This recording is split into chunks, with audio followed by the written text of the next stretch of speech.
వినాయక చవితి వస్తుంది కదా, మా కమిటీ లీడర్ ఈరోజు సరదాగా చిన్న మీటింగ్ పెట్టుకుందాంరా, అందరికీ కాల్ చేయన్నాడు. సరే అని చెప్పేసి నా కాంటాక్ట్ డీటెయిల్స్లో ఉన్న కొంతమందికి కాల్ చేశాను. ఫస్ట్ ఒకటికి కాల్ చేశాను.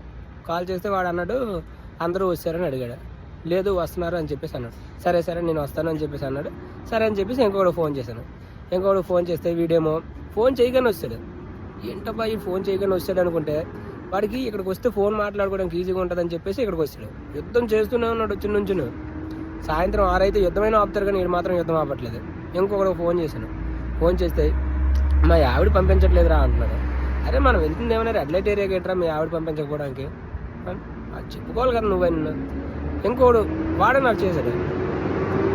నువ్వు ఈ ప్రోగ్రామ్ పెట్టండి, ఆ ప్రోగ్రామ్ పెట్టండి, ఇన్ని రోజులు పెట్టండి, అన్ని రోజులు పెట్టండి అని చెప్పేసి అన్నీ ఆడే చెప్తాడు. మనం ఏం అడగాల్సిన అవసరం లేదు. కొంచెం చందా ఏమైనా ఇస్తాడంటే ఎవడు ఇప్పుడు వాడు వస్తాడా అంటే ఆడు ఎక్కడో ఉంటాడు, ఏ ముంబైలోనో లేకపోతే హైదరాబాద్లోనో బెంగళూరులోనో జాబ్ చేసుకుంటాడు. సరే ముందు చేశాను కదా, అందరూ వస్తాను అన్నాడు కదా, మళ్ళీ ఫోన్ చేశాను వాడికి. ఫోన్ చేశారు ఇలా అందరూ వచ్చారా రారా అని చెప్పేసి. అందరూ వచ్చారు కదా మా అయ్యా ఇంకెందుకు ఈరోజు కానివ్వండి, నేను నాకు రావడానికి అవ్వదు అంటున్నాడు. ఎలా అయితేనే ఈరోజు ఫస్ట్ మీటింగ్ గంగార్పణం అయిపోయింది.